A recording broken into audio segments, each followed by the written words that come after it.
the UMO Helsinki Jazz Orchestra trumpet section. Welcome back to our instructional videos about big band section playing.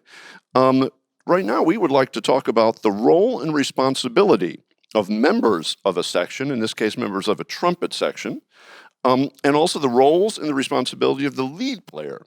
And I think, why don't we start out with TIMO, our lead player. What do you feel that your responsibility is as the lead player of the trumpet section?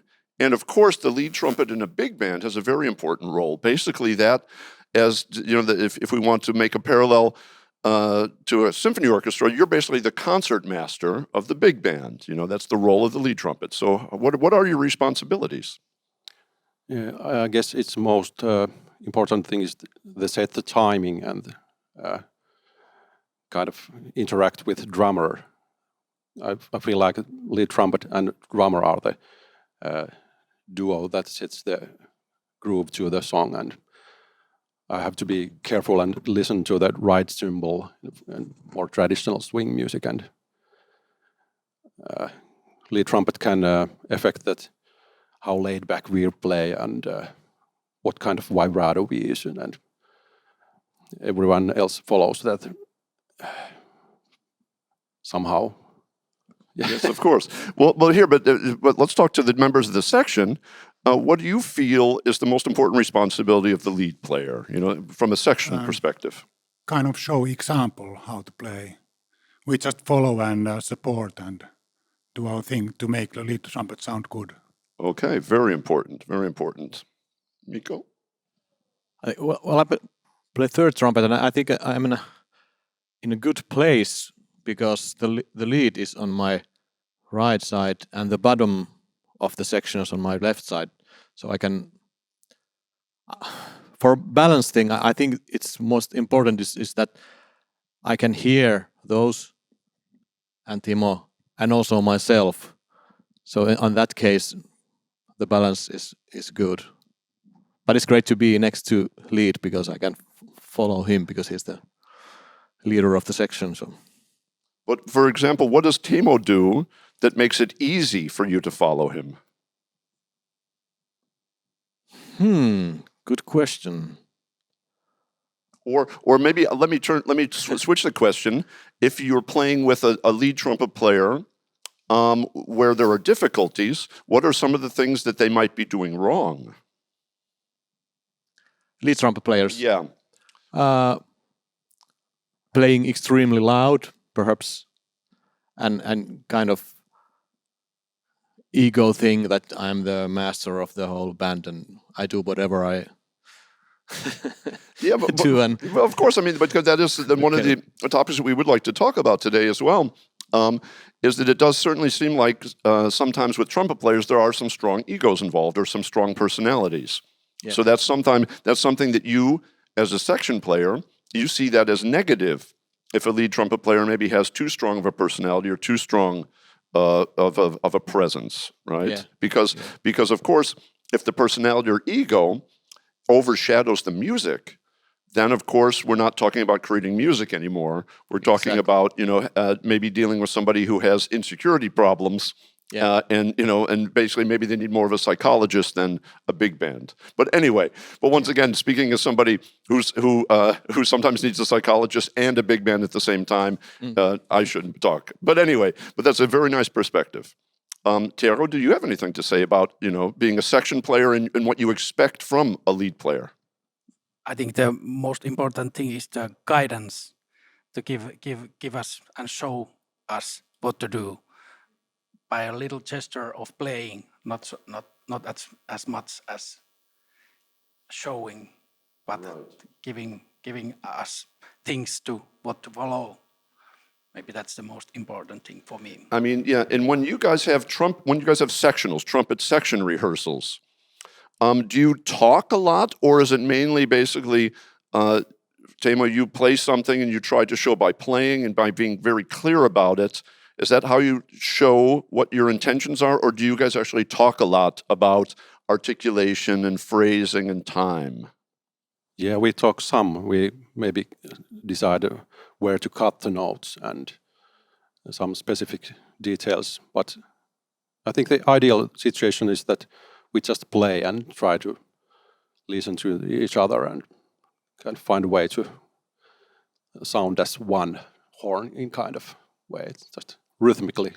Okay. Play So a notes. lot of listening to each other. Yeah. You know, this is also, I think, something that's extremely important. And Timo, from the perspective of a lead player, what do you need from your section players? I mean, we just talked about it, of course, that they're listening to you. That's very, very important. But what else do you need from them? Just same play, same rhythmic things, and if we have chords, to try to find good tuning for the chord, and is in this big swing phase type of music, I like to have good support from the lower section that they can play quite loud. So many times there is misconception that lead trumpet has to play very loudly, and I think it's not the case. The big sound comes from that lower section is playing. Exactly. So the support comes from below, and the support sort of you're able to be carried on top of that, which means you don't have to play that loud yourself. Yeah. You know, and I think this is also something, you know, a lot of times when younger players are playing in a big band, maybe when they're playing third or fourth trumpet, they feel that it's not so important. But third and fourth trumpet are extremely important, you know, and once again, playing with a big full sound, because of course second and then lead trumpet are built upon that. You know, it is a team, and even though maybe your part is not melodically as important or as interesting, let's put it this way, when you're playing third or fourth trumpet, the role is extremely important. So once again, the lead player needs you to support them, but also be constantly listening, not just to your own sound, but to the balance, the intonation, the phrasing, and the articulation in the section. And then with your other ear, you need to be listening to what else is happening in the band. You know, so once again, active listening is extremely important.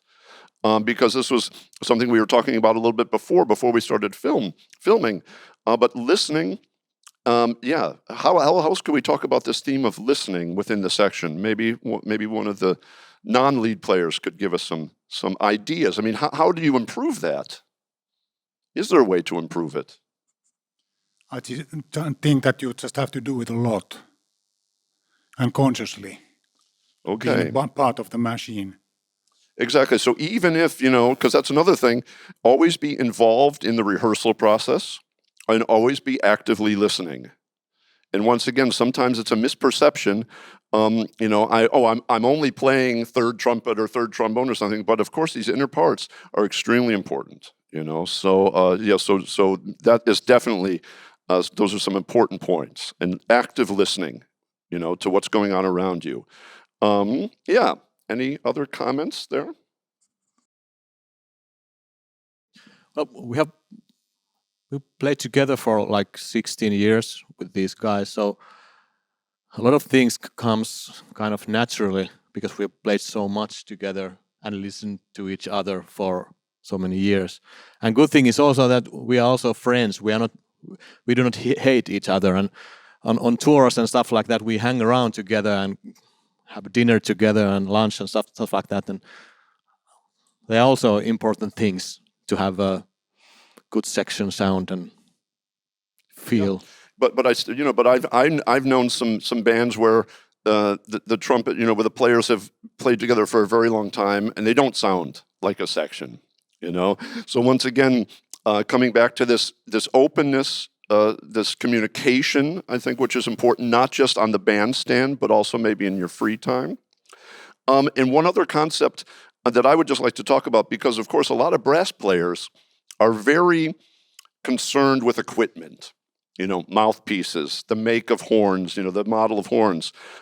Have you ever made a conscious decision in the section about mouthpieces or the same model of horn or anything? Or do you care much about equipment?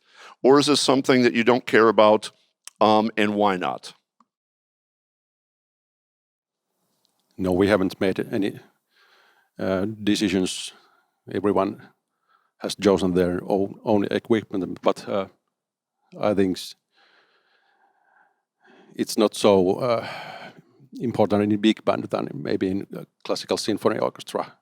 I think there can be more variety of colors of the instruments.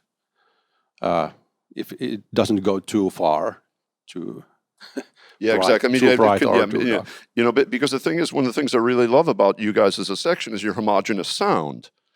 And so, you know, so the thing is I guess, you know, within a jazz context, everybody can have their individual sound, but of course, having a like sound concept of how the section should sound, once again, this active listening and things, it really, really pays off. So I'd like to, you know, that's a very important thing that maybe a lot of younger or less experienced brass players put too much emphasis on equipment. And I think what you were saying, you mentioned something before, TIMO, about the fact that sound concept is very, very important. I think I basically sound the same whatever trumpet I play. The mouthpiece is more important.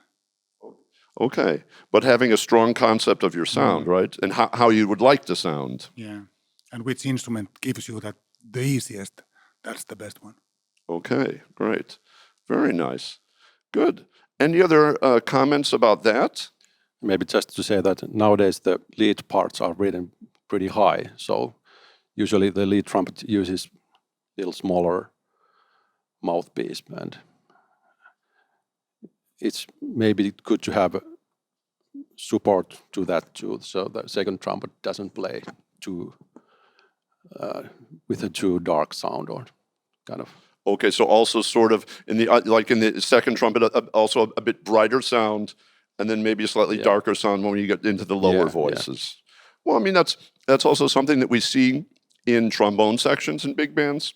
Of course, the bass trombone usually having a dark sound, the third trombone sort of matching that, and then of course the sound getting brighter as you know as the parts get higher. So there's also something to think about in a big band. Of course, if you were to play third or fourth trumpet in a big band, you would probably use different equipment, yeah, right? Definitely, yeah.